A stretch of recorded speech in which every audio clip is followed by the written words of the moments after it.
always address me as sensei. Is that understood? Lesson 1. Strike first. Never wait for the enemy to attack. You're not trained to be merciful here. Mercy is for the weak. Striking first is about being aggressive. Right? If you're not aggressive, then you're being a pussy, and you don't want to be a pussy. You want to have balls. Now stop yapping like a little girl and give me 50 push-ups on your knuckles.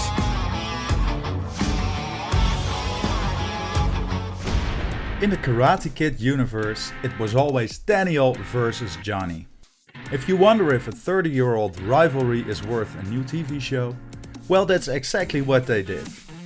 It all started with the first Karate Kid in 1984, where Daniel finds his best friend in Mr. Miyagi, an American-Japanese veteran and karate teacher. Mr. Miyagi helps Daniel to find his confidence and trains him in karate to stand up against his bullies. In part 2 we explore Okinawa, where Mr. Miyagi is originally from, as he confronts his past and Daniel learns some important self-defense techniques and even finds love.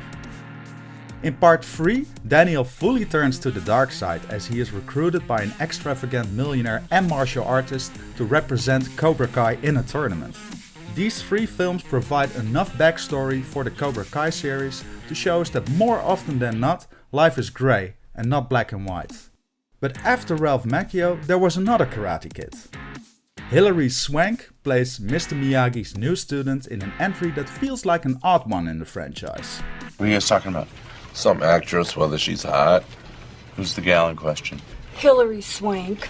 Who thinks that Hilary Swank is hot? Raise your hand. 30 years later we see Johnny, stuck in the past, seemingly never gotten over being beaten by Daniel in the tournament. We go back to the very roots of the franchise and discover the story all over again from a different perspective. Johnny is one of my favorite TV characters of the last 50 years because of his stuck in the past and don't whine get on with it perspective. It's kind of refreshing. Johnny becomes a sensei to Mikkel and trains him in karate just like Miyagi did with Daniel all those years ago. When Daniel hears this, an old rivalry is ignited. But how's this franchise represented in video games? Back in the day there was the Karate Kid game on the NES, but today we're covering a new entry. Based on the popular TV show, Cobra Kai, the Karate Kid saga continues. On your balance. Come on! You want to do this? Let's go. Come on. Daniel's gonna pay for this. Who's next?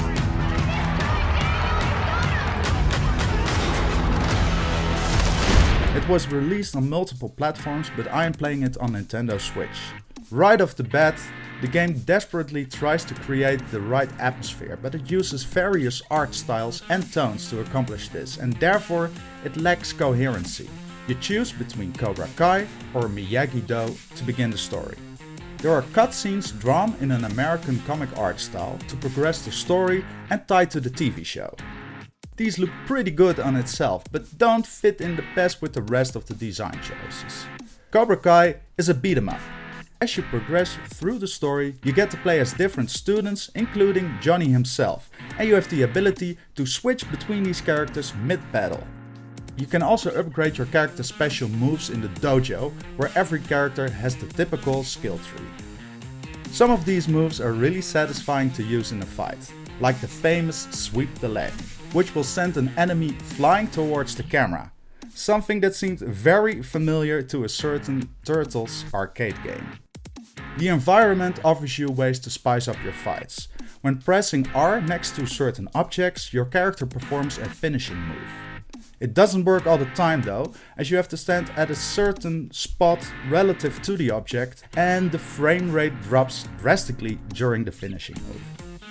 You fight against various enemies like guards, students from the rival karate dojo, and really weird choices like flower power hippies, roller skater girls with pepper spray, football players, soccer moms, and so on. Just like Streets of Rage, you can pick up items like bats. You gather coins to buy power-ups, you dodge unblockable punches, you use your own special abilities which have a cooldown, and you have one big finishing move you can use once the power bar is filled. The move variety is nice, especially when you have a full roster of characters. When you play against the boss, you can use your special moves in succession and then switch the character out for another and repeat the process. Because of this, the bosses weren't that challenging, but it keeps you entertained to see those moves in action. There are items you can pick up and equip that have an influence on your performance or on healing items you pick up later in the game. I didn't use them all that much, to be honest. It's fun to play as multiple characters from the show, especially Hawk, who has in my opinion the most fun brawling style. I was always trying to keep him alive so I could see more of his animations. Let's talk about the performance of the game and the graphics. The character models are this sleek, cartoony, almost cel-shaded renditions fighting in a somewhat low poly environment. The characters in the background or non-active NPCs are modeled in a different style and it all looks really cheap, to be honest.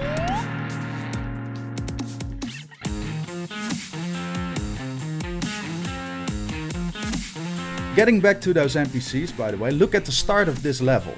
All the background NPCs are in a very short loop.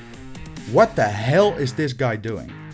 It makes me think of the NPCs in Tony Hawk 3, but worse. The game really is a time machine in that sense. The movement of these NPCs, but also the movement of your characters and enemies during fights, just make me think of some of the, well, early PS1 era style of games, to be honest. It all feels unnatural, and especially when you walk to the next location, in between fights, and the camera only lets you walk diagonally on a 2D plane, it just looks stupid. Especially when you're walking towards the camera. I did have a lot of fun playing this game, and I must say that before I say that it was apparent to me from the get-go that this game was rushed. I already knew that before playing this, looking at the timeline of development relative to the release of the show. The frame rate, like you have probably seen, is a major issue, but it becomes real bad in some of the later stages, outside especially. Plowing your way through characters and levels, you'll end up having to fight all the bosses from the previous levels again until you face off against Daniel. It makes me think of Streets of Rage again, so I guess that's positive, even though it was the only thing I didn't like about that game. After you have beaten Daniel, you have finished the game. But to get the complete story, you have to finish it as Miyagi-Do as well.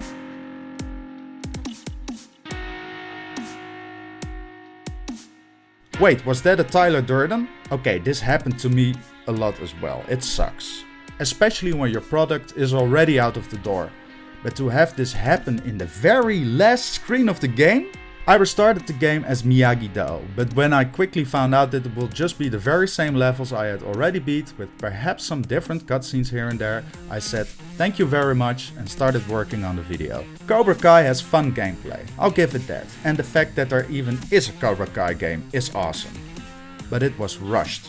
It's incoherent, it's unfinished, it's very laggy, poorly written and repetitive at times. But I cannot, in good conscience, give this more than a D. Thank you guys for watching. Stay shiny. Man can't stand. You can't fight. A man can't breathe. You can't fight. A man can't see. You can't fight. Extreme situations require extreme measures.